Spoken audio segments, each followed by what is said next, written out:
Death at Bishop's Keep, Chapter 48.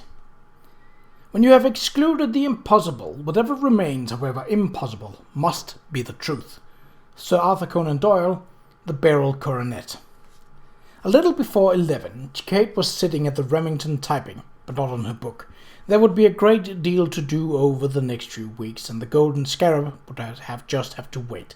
She was typing a letter to Mr. Bothwell Coxford, her editor, to ask for an extension of her deadline. She was interrupted by the sound of cartwheels on gravel.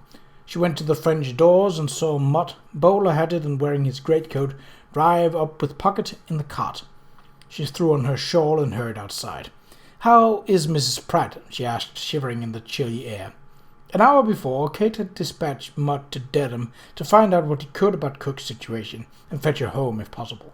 Although Harriet had been too silent by the constable, the girl had finally told her story to Kate, who now knew that the deadly toadstool had found its way into the pudding by a tragic accident. This new information had much relieved Kate's mind, since she no longer had to wonder if either of her aunts or Cook had somehow been responsible.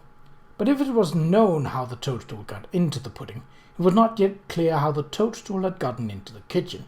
Harriet did not know whether Mrs. Pratt herself had gathered the mushrooms from the wood, or whether they had arrived by some other means, but no one else was able to offer any enlightenment. But Kate, thinking back over the events of the past few days and recalling the brown felt hat dropped by the would-be intruder, suspected that Jenny Blythe's lover, who certainly had reason to hate not only Anne Jaggers but Aunt Sabrina as well, might have brought the poisonous mushroom into the house. Indeed, she would have spoken the name of Tom Potter to the constable, had she been sure to do so might not further incriminate Mrs. Pratt. Mott alighted from the cart. "Mrs. P. is quite well," he said, "and sends her thanks for inquiring. She has explained things to the constable, and hopes he'll soon let her go." "Thank God," Kate breathed fervently. "But why did he not let her come back with you?" "He's gone off to check a story with Sir Charles." He took off his bowler hat and held it in his hands. "She'd like to know whether you plan to send the carriage, miss." Kate could not help but smile. She had overstated the case to Mr. Lakin when she claimed Mrs. Pratt as a friend. But as Aunt Sabrina's secretary, she had felt a fraternal sympathy for all of the servants and an outright concern for the two youngest. As mistress, she felt the same compassion, but with an added sense of obligation, for she was now responsible for the well-being of the staff. Still, she had to admire the irrepressible Pratt, and she hoped that even in the changed circumstance, a mutual friendship was not completely out of the question. "By all means," she told Mutt, "send the carriage." She turned to go back into the house, then turned back. "You said that the constable is speaking with Sir Charles. Why is that?" "Miss P. says 'twas a gypsy who brought the mushroom to the kitchen door. Charles saw him talking together before the lad took to his heels." Kate stood still.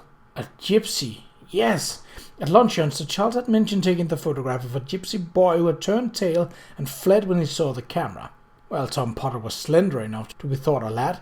If the picture were clear enough, it might confirm or contradict her suspicion of his guilt. She turned toward the house. Had not Sir Charles called with the photographs yesterday? Had he not left them in an envelope in the table beside the chair where he was sitting? Kate went swiftly back to the library. Yes, there was the envelope. She picked it up. In it were a number of photographic prints, several of her in various casual poses, two of Bradford and Eleanor, unaware of the concealed camera, the one taken by Mutt of the self-conscious quartet in the luncheon table. She laid the photo aside to study later, and turned eagerly to the last one. Yes, this was it. The slender gypsy boy at the kitchen door, face turned full to the camera, hat slipped to the back of his head. Kate stared at the photograph for a long moment, puzzled. No, the figure was not that of Tom Potter, nor the face. It was too finely featured, too symmetrically drawn. But there was something similar about the face, something about the eyes, the mouth. Suddenly her fingers felt cold and her knees began to tremble. She knew the face in the photo. It was... But that was impossible. She swallowed. No, not impossible. Only improbable. But why? She stood still, thinking rapidly. Outside in the hallway, a cuckoo clock began to announce the hour of 11. By the fifth cuckoo, her thoughts began to make a kind of muddled sense. By the seventh, Kate could see how it might have happened. By the 11th and last, she thought she knew who and how and even why.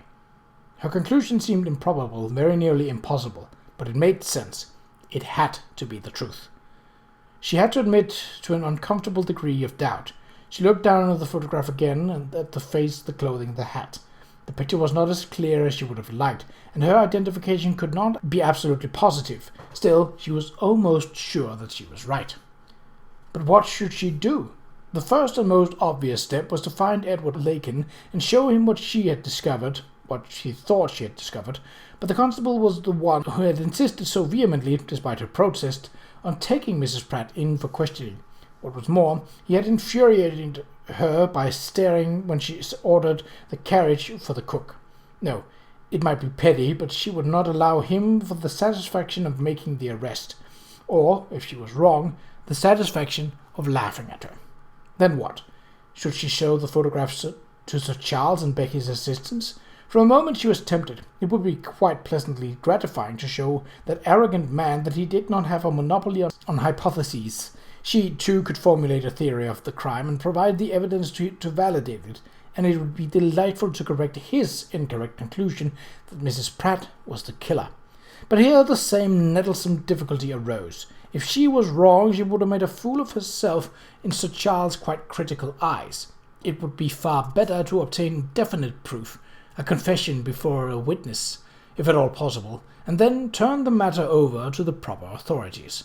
But it was not Kate's unwillingness to accommodate Constable Lakin or risk Sir Charles' critical judgment that proved to be the definite factor. What decided Kate was her quite natural impulse to face down the wicked person who had killed her aunts, and Beryl Bardwell's interest in hearing a confession from the criminal's own lips. But this was obviously not a matter that she could take entirely into her own hands. She would need help. She stood quietly for another minute, sorting through various possible strategies. Then she made up her mind. She knew what she would do, but it had to be done quickly. Time was of the essence.